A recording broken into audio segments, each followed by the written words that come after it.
കൽബിന്റെ തീരത്ത്. രചന ഷംസീന ഫിറോസ്. അവതരണം ഷാഹുൽ മലയിൽ. എഡിറ്റിംഗ് ഷെരീജ് പൂനൂർ. നിർമ്മാണം PNR ക്രിയേഷൻസ്. എന്താണ് തെണ്ടി നിനക്ക്? കുറെ നേരം തുടങ്ങിയിട്ട്. അവൾ ചവിട്ടി തുള്ളിക്കൊണ്ട് അവന്റെ നേരെ തിരിഞ്ഞു.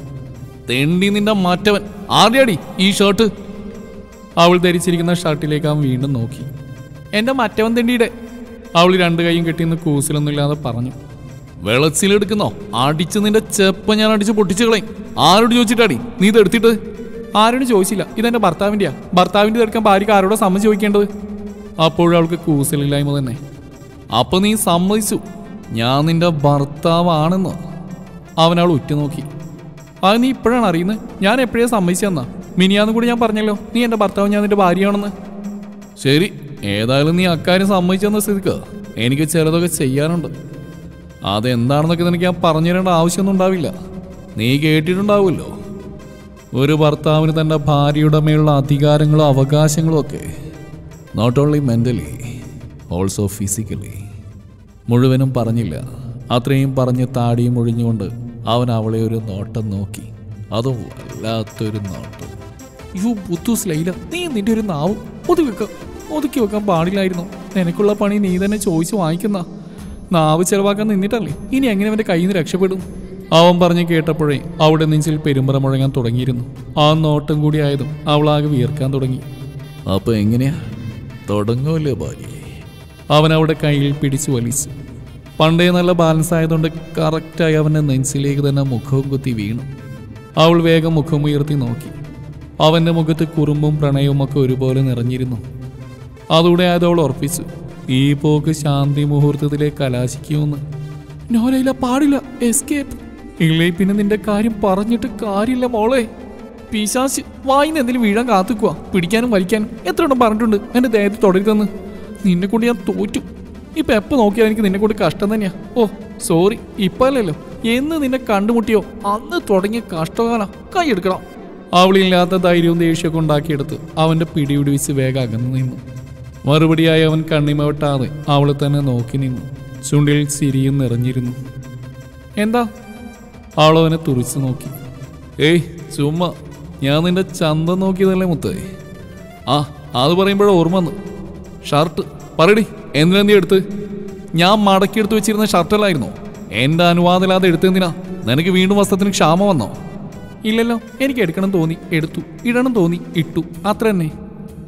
എന്ത് ചോദിച്ചാലും തറുതല, ശരിയാക്കി തരാൻ നിന്നെയാ എന്ന് പറഞ്ഞാൽ അവളുടെ മുഖത്തേക്ക് കയ്യോങ്ങി. അവൾ അപ്പോൾ തന്നെ രണ്ട് കവളും പൊത്തിപ്പിടിച്ച് അലറി. എന്നാ പറയടി. അവൻ കൈ താഴ്ത്തി. പറയാൻ എന്തുള്ളേ, ഇത് വാഷ് ചെയ്യാതെ കിടക്കില്ലായിരുന്നോ? അപ്പോൾ കണ്ടപ്പോൾ എടുത്ത് വാഷ് ചെയ്തു. ഉണങ്ങി കഴിഞ്ഞപ്പോൾ അതേപോലെ മടക്കി വെക്കുകയും ചെയ്തു. പിന്നെ ഞാനിപ്പോൾ കുളി കഴിഞ്ഞൊന്ന് ഷെൽഫ് തുറന്നപ്പോൾ ആദ്യം കണ്ട ഇതാ. എനിക്ക് വൈറ്റ് ഷർട്ട് ഇഷ്ടമാണ്, അപ്പോൾ ഇടാൻ തോന്നി എടുത്തിട്ടു. നിന്നോട് ആരടി ഇത് വാഷ് ചെയ്യാൻ പറഞ്ഞേ? നീ ഇത് എടുത്തിട്ടേ എനിക്കൊരു പ്രശ്നമില്ല. വാഷ് ചെയ്തെന്തിനാ? ആരോട് ചോദിച്ചിട്ടാ ചെയ്തേ? ഞാൻ പാന പോലെ ഉണ്ടായിരുന്നല്ലോ ഏത് നേരം ഇവിടെ, എന്നിട്ട് നീ എന്നോട് ചോദിച്ചോ? അവൻ ദേഷ്യപ്പെട്ടു. ആഹാ, ഇപ്പൊ വാഷ് ചെയ്തായ കുറ്റം. ആദ്യം പറഞ്ഞു ചോദിക്കാതെ പറയുന്നത് എടുത്തിട്ടാണ് പ്രശ്നമെന്ന്. ഇപ്പൊ പറയുന്നു വാഷ് ചെയ്യാതാണ് പ്രശ്നമെന്ന്. ആദ്യം പറഞ്ഞല്ലോ ന്യായെങ്കിലും ഉണ്ട്, പക്ഷെ ഇപ്പൊ പറഞ്ഞല്ലോ. എടാ കെട്ടിയം തണ്ടി വട്ട, നിനക്ക് മുഴുവട്ട്. നിനക്ക് വൃത്തിയും വെടുപ്പൊന്നുമില്ലെന്ന് പറഞ്ഞ് ഞാൻ അങ്ങനെയല്ല. അലക്കാളുകൊണ്ട് ഞാൻ എടുത്ത് അലക്കും. അതിപ്പോൾ വസ്ത്രമായാലും നിന്നെയായാലും കേട്ടല്ലോ. പിന്നെ നിനക്ക് ഈ ഷർട്ട് പഴയ കോലത്ത് തന്നെ വേണം നിർബന്ധമാണെങ്കിൽ ഞാൻ അങ്ങനെ ആക്കി തരാം. അതിനേക്കാൾ ഭംഗിയായി തന്നെ ഡെക്കറേറ്റ് ചെയ്ത് തരാം. ഞാനായി ചെയ്യേണ്ട ആവശ്യമൊന്നും വരില്ലെന്ന് തോന്നുന്നു. ഈ പെയിൻറ്റിങ് കഴിയുമ്പോഴേക്കും ഭംഗിയായിക്കോളും നിന്റെ ഷർട്ട്. ആ കാര്യത്തിൽ നീ വറി ചെയ്യുകയേ വേണ്ട. ഹാപ്പി ആയില്ല ഇപ്പോൾ. ഇനി പോകാൻ ചെയ്യില്ലേ? പോയി കുളിക്കടാ, വിയർപ്പ് നാറിയിട്ട് പോയല്ല. അയ്യേ. അവൾ മുഖം ചുളിച്ച് മൂക്ക് പൊത്തിപ്പിടിച്ച്. ഭംഗിയാവുകയാക്കി എന്ത് വേണേലും ആയിക്കോ, പക്ഷെ പഴയതുപോലെ ഐ ലവ് യു ഒന്നും ഉണ്ടാവണം ഈ ഷർട്ടിൽ. അതും എത്ര എണ്ണം ഉണ്ടായിരുന്നോ അത്ര എണ്ണം തന്നെ. നടുക്ക് വെണ്ടക്ക വലുപ്പത്തിലുണ്ടായിരുന്നു, അത് മസ്റ്റാ. ഒപ്പം ഒരു റോസാപ്പൂ ഉണ്ടായിരുന്നു, അതും മറക്കണ്ട. അങ്ങനെ എനിക്ക് കിട്ടണം ഈ ഷർട്ട്. എന്നാ നിനക്ക് കൊള്ളാം. ഇതെന്തൊരു ജന്മം, ഇതിന് ശരിക്കും വട്ടാണോ? അവൾ മനസ്സിൽ കരുതി കണ്ണുമിഴിച്ചവനെ നോക്കി. കണ്ണുമിഴിക്കണ്ട, നീ എന്താ പറഞ്ഞേ? എനിക്ക് വൃത്തിയും വെടിപ്പും ഇല്ലായിട്ട് ഞാൻ ഇത് അതുപോലെ തന്നെ കൊണ്ടുവച്ചെന്നല്ലേ? എന്നാ കേട്ടോ, ഞാൻ എൻ്റെ പ്രണയം പറഞ്ഞ് നിന്റെ മുന്നിലും പിന്നിലും വന്നിട്ട് നാളെ ഒരുപാടായി. അന്ന് തൊട്ട് ഇന്ന് വരേക്കും നിന്റെ വായെന്ന് അറിയാതെ പോലും ഒരു ഐ ലവ് യു വീണിട്ടില്ല. പക്ഷെ തന്നു നീ എനിക്ക്, അത് ഈ ഷർട്ടിൽ. ചെയ്തത് സനുവാണെങ്കിൽ എനിക്ക് തന്നു നീയാ. ഇനിയൊരെണ്ണം കിട്ടിയെന്ന് വരില്ല. ആദ്യത്തേത് മാത്രമല്ല, അവസാനത്തെ ഇത് തന്നെ ആയിരിക്കും. അതുകൊണ്ടാ അലക്കാതെയും തേക്കാതെയും അതുപോലെ തന്നെ കൊണ്ടുവന്ന് സൂക്ഷിച്ച് വെച്ചത്. കഴുകി കളഞ്ഞില്ലേ നീ അത്? അത്ര പോലും നിന്റേതൊന്നും എൻ്റെ കയ്യിലുണ്ടാവാൻ പാടില്ലെന്നാണോ? ഇത്തിരി പോലും ഞാൻ സന്തോഷിക്കാൻ പാടില്ലെന്നാണോ? അവൾക്ക് മറുപടിയൊന്നും ഉണ്ടായില്ല. അവൻ പറഞ്ഞതൊക്കെ നെഞ്ചിലേക്ക് തന്നെ ഇറങ്ങിയിരുന്നു. എവിടേക്കോ വേദന തോന്നാൻ തുടങ്ങി. എന്താടി നാവിറങ്ങിപ്പോയോ നിന്റെ? ഇപ്പൊ ഒന്നും പറയല്ലോ നിനക്ക്? അവൻ ഞാൻ വേണ്ട, നിന്ന് തപ്പണ്ട. എനിക്ക് കാണണ്ട ഇങ്ങനെ ഉത്തരം മുട്ടി നിൽക്കുന്ന നിന്നെ. എനിക്ക് കാണേണ്ടതും വേണ്ടതും ധൈര്യമായി വ്യക്തമായി സംസാരിക്കുന്ന ഞാൻ പ്രണയിച്ച ലൈലയാ. എന്നും ആ പെണ്ണിനെ കാണാനാ മോഹം. വിട്ടുകളാ, ഞാനൊന്നും പറഞ്ഞിട്ടില്ല. വരച്ചോ, നിർത്തണ്ട. എന്തായാലും നീ റൂം നനച്ചു കളഞ്ഞു, ഇനി കുളിപ്പിച്ചിട്ട് നിർത്തിയാൽ മതി. അവൻ പറഞ്ഞു കേട്ടിട്ടും അവളൊന്നും മിണ്ടിയില്ല. നിന്നെടുത്ത് നനങ്ങിയത് പോലുമില്ല. വരക്കാനുള്ള നിന്റെ മൂഡ് ഞാൻ കളഞ്ഞു അല്ലേ? കുഴപ്പമില്ല, ഞാൻ വരയ്ക്കാം. ഈ ചുമരിനോട് നീ കാണിച്ച അത്ര വലിയ അറ്റാക്കൊന്നും എനിക്ക് വശമില്ല. എന്നാലൊരു കുഞ്ഞ് അറ്റാക്ക് കാണിച്ചു തരാം. ഇങ്ങതാ. അവൻ അവളുടെ കയ്യിൽ നിന്നും ബ്രഷ് വാങ്ങിച്ചു. അവൻ പറഞ്ഞതൊക്കെയും അവൾക്ക് വിട്ടുകളയാൻ പറ്റാത്തതായിരുന്നു. പക്ഷേ മനസ്സിൻ്റെ വേദന കൂട്ടാനും വയ്യായിരുന്നു. അതുകൊണ്ട് മനഃപൂർവ്വം ഒഴിവാക്കി കളഞ്ഞു. എന്നിട്ട് അവൻ്റെ അടുത്തേക്ക് ചെന്ന് 2 കൈയും കെട്ടി അവൻ വരയ്ക്കുന്നത് നോക്കി നിന്നു. 5 കാക്കയോ 6 പൂച്ചയായിരിക്കും വരയ്ക്കാൻ പോകുന്നത്, വേറെന്തറിയാവന് എന്ന് വിചാരിച്ചുകൊണ്ടായിരുന്നു അവിടെ നിൽപ്പ്. പക്ഷെ അവളെ ഞെട്ടിപ്പിച്ചുകൊണ്ട് അവൻ 2 കണ്ണുകൾ വരച്ച്. ആഹാ, ഇവനാൾ കൊള്ളാലോ. അവൾ അവനെ ഒന്ന് ഇരുത്തി നോക്കി. അന്നേരം തന്നെ അവൻ അവളെയും നോക്കി. അവൾ പുരികം പൊക്കി എന്താണെന്ന് ചോദിച്ചതും അവനൊന്നുമില്ല എന്ന് തലയാട്ടി കാണിച്ചു. എന്നിട്ട് ബാക്കി വരയ്ക്കാൻ തുടങ്ങി. 2 മിനിറ്റ് കഴിഞ്ഞതും പടം പൂർത്തിയായി. അവൻ വരയ്ക്കുന്നതിനെ നോക്കി നിന്നിരുന്നവളുടെ കണ്ണുകൾ അവൾ പോലും അറിയാതെ വിടർന്നു വന്നു. അത്ഭുതത്തോടെ അവനെ നോക്കി. അവളുടെ മുഖം തന്നെയായിരുന്നു ചുമരിൽ. ഒരു കുറവ് പോലുമില്ലാതെ അത്രയ്ക്ക് പെർഫെക്റ്റായി അവൻ വരച്ചു തൻ്റെ പ്രാണന്റെ ചിരിക്കുന്ന മുഖം. ഇപ്പൊ പറയടേ, എനിക്കാണോ കലാബോധമില്ലാത്ത അതോ നിനക്കോ? അയ്യേ, ഇതാണോ കലാബോധം? എന്നോട് പറഞ്ഞു പോട്ടെ, ഇനി പുറത്താരോടും പോയി പറഞ്ഞേക്കല്ലേ കേട്ടോ. ഓലൊക്കെ വെച്ചടിക്കും നിന്നെ. എന്നാലും എൻ്റെ അമ്മൻ എന്താ ഇത്? അയ്യോ, ഈ ചുമരിൻ്റെ ഒരു ഗതിയെ നശിപ്പിച്ചു. എൻ്റെ റബ്ബേ, ഇവൻ ഇതെല്ലാം നശിപ്പിച്ചു കളഞ്ഞു. അങ്ങനെ നീ ഇപ്പം അഹങ്കരിക്കേണ്ടടാന്ന് കരുതി അവൾ അസലായെന്ന് സമ്മതിച്ചു കൊടുത്തില്ല. കഴിയുന്നത്ര അവനെ കളിയാക്കി. ശരിയാ, മൊത്തം നശിച്ചു. നിന്റെ മുഖമായതുകൊണ്ടാ ചുമരിൻ്റെ ഉള്ള കോലം കൂടി പോയത്. വല്ല കാട്ടുവരങ്ങോ കഴുതയോ മറ്റായിരുന്നു ഈ കിടുക്കിയാന്നേ, അല്ലേ ഭാര്യയെ? അവനൊരു തരി പോലും കുറച്ചില്ല. അവളെ നല്ലപോലെ ആക്കി പറഞ്ഞു. വരച്ചു വെച്ചിട്ട് ഇപ്പം എന്നെ പറയുന്നു, നീ നിന്റെ ഒരു പെയിന്റിങ്ങും ഇപ്പം കാണിച്ചിരടാ ഞാൻ. അവൾക്ക് ദേഷ്യം വന്നിരുന്നു. കൈ 2 ചായത്തിൽ മുക്കിയെടുത്തു.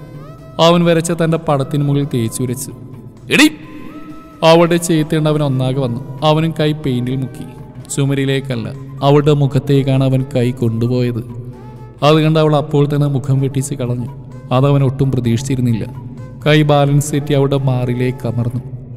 അവളുടെ ശ്വാസം ഉയർന്നു പൊങ്ങി. കണ്ണുകൾ പുറത്തേക്ക് തള്ളി വന്നു. ആകെ ഫ്യൂസ് പോയതുപോലെ പതിയെ തലചരിച്ച് അവനെ നോക്കി. അന്നേരമാണ് അവന് തനിക്ക് പറ്റിയ പറ്റും മനസ്സിലായത്. വേഗം കൈ പിൻവലിച്ച് കളഞ്ഞു. അവൾ മുഖം താഴ്ത്തി നോക്കി. ഇടത്തെ മാറിൽ ചുവന്ന നിറത്തിൽ അവൻ്റെ കൈപ്പത്തി അതേപോലെ പതിഞ്ഞിട്ടുണ്ട്.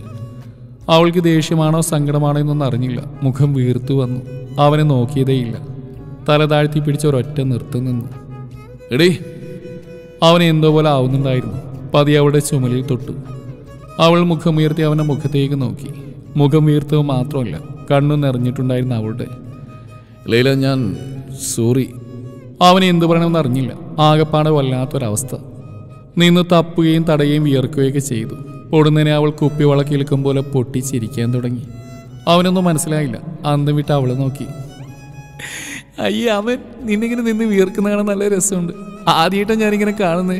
അയ്യേ അയ്യേ അയ്യേ, അപ്പൊ ഇത്രയുള്ളല്ലേ നീ പറ്റിച്ചേ.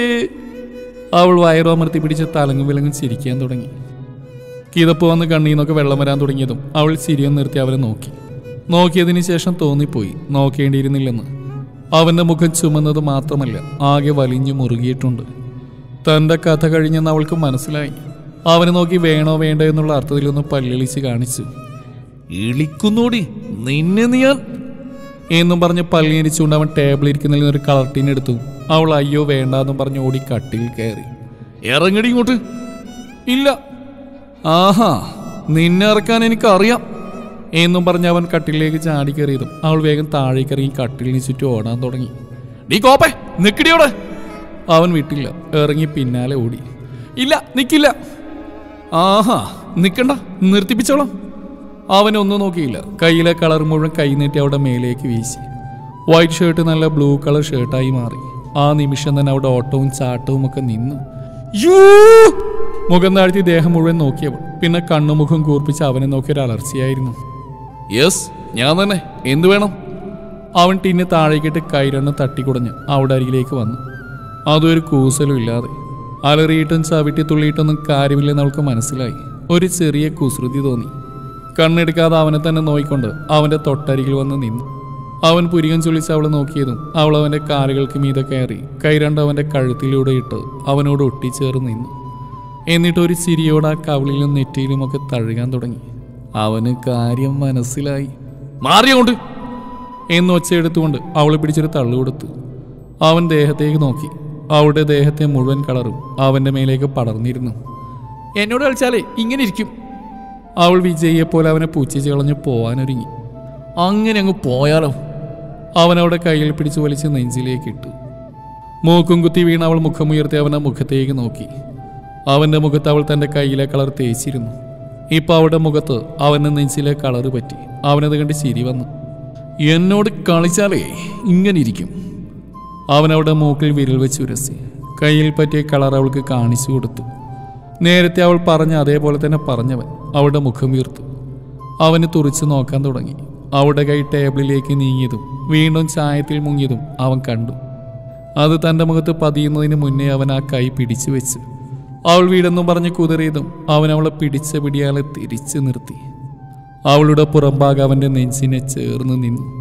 അവൻ അവിടെ കൈ കൊണ്ടുപോയി ചുമരിലേക്ക് അമർത്തി. ശേഷം തൻ്റെ കൈ ചായത്തിൽ മുക്കിയെടുത്ത് അവളുടെ കൈക്ക് മുകളിൽ വെച്ചു. അവളുടെ കയ്യിൽ കൈ ചേർത്തുകൊണ്ട് അവൻ ആ ചുമരിൽ വർണ്ണങ്ങൾ നിറച്ചുകൊണ്ടിരുന്നു. അവളൊന്നും അറിഞ്ഞില്ല, മറ്റേതോ ലോകത്തേക്ക് എത്തിയിരുന്നു. കൈ അവൻ്റെ കൈക്കൊപ്പം ചായത്തിലേക്കും ചുമരിലേക്കും മാറി മാറി സഞ്ചരിച്ചു കൊണ്ടിരുന്നു. അതിൻ്റെ ഇടയിൽ എപ്പോഴോ അവൻ്റെ മറ്റേ കൈ അവളുടെ നടുവിലൂടെ ഇഴഞ്ഞു വന്ന് വയറിൽ അമർന്ന് നിന്നു. അവളുടെ ശ്വാസഗതി വർദ്ധിച്ചു. ശരീരമാകെ കുളിരുകോരുന്ന പോലെ തോന്നി. പതിയെ തലചരിച്ച് അവൻ്റെ മുഖത്തേക്ക് നോക്കി. അവൻ്റെ കണ്ണുകൾ അവളുടെ പുറം കഴുത്തിലായിരുന്നു. അവൻ്റെ സ്പർശനത്തിൽ ആ കഴുത്തിലെ സ്വർണ്ണവർണ്ണമാർന്ന ചെറു രോമങ്ങൾ ഉണർന്നിരുന്നു. അവയെ അവൻ ചുംബനങ്ങൾ കൊണ്ട് മൂടി പൊതിഞ്ഞു. അവളുടെ മിഴികൾ താനെ അടഞ്ഞുപോയി. കുറുകലോടെ തിരിഞ്ഞു നിന്ന് അവൻ്റെ വിരിമാറിലേക്ക് മുഖം ചേർത്തു. പക്ഷേ അവൻ്റെ വിയർപ്പിൻ്റെ ഗന്ധം അവളെ ഉത്തേജിപ്പിച്ച് കളഞ്ഞു. രണ്ട് കൈകൊണ്ടും അവനെ വരിഞ്ഞു ചുറ്റി. അവൻ അന്നേരം തന്നെ അവളുടെ വട്ടമുഖം കൈകളിൽ ഒതുക്കി തൻ്റെ മുഖത്തേക്ക് ഉയർത്തിപ്പിടിച്ചു. അവൻ്റെ ചാരക്കണ്ണുകളിലെ മുഴുവൻ പ്രണയവും ഞൊടിയിടയിൽ തന്നെ അവളുടെ കരിനീല മിഴികളിലേക്ക് വ്യാപിച്ചു. അവളുടെ ഇരുകാലുകളും ഉയർന്നു. അവൾ പോലും അറിയാതെ അവൻ്റെ ചുണ്ടുകൾ അവൻ്റെ കണ്ണുകളിൽ മാറി മാറി പതിഞ്ഞുകൊണ്ടിരുന്നു. അടുത്ത നിമിഷം അവൻ അവളെ കോരിയെടുത്ത് ബെഡിലേക്ക് ഇട്ടു. ഷർട്ടിൻ്റെ ബട്ടൺസ് ഓരോന്ന് വീതം അഴിയുന്നത് അവൾ അറിഞ്ഞു. പക്ഷേ എതിർപ്പുകളൊന്നും ഉണ്ടായില്ല. മിഴികൾ താഴ്ത്തി അവനെ തന്നെ നോക്കിക്കിടന്നു.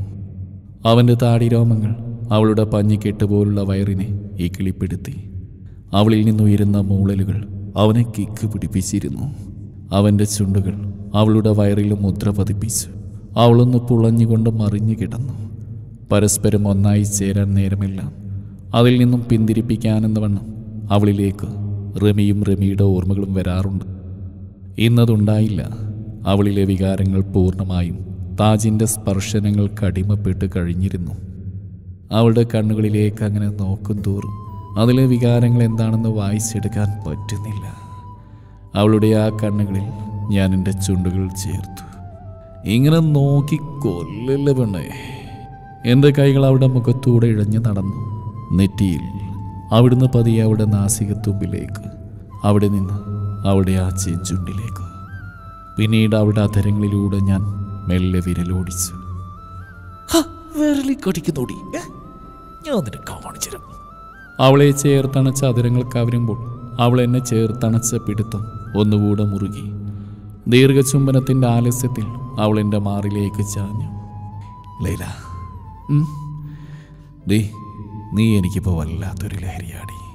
നിന്നെ ഞാനൊന്ന് കടിച്ച് തിന്നട്ടെ. നീ കേൾക്കുന്നുണ്ടോ? അവളെ കോരിയെടുത്ത് ആ കട്ടിലിൽ കിടത്തി. അവളുടെ കഴുത്തിൽ എൻ്റെ അധരങ്ങൾ എന്തൊക്കെയോ പരതി നടക്കും പോലെ പാഞ്ഞു നടന്നു. ഉള്ളിൽ ഭ്രാന്ത് പിടിച്ചു തുടങ്ങിയ വികാരം അവളിലേക്ക് എന്നെ ഒന്നുകൂടി ചേർത്തു പിടിച്ചു.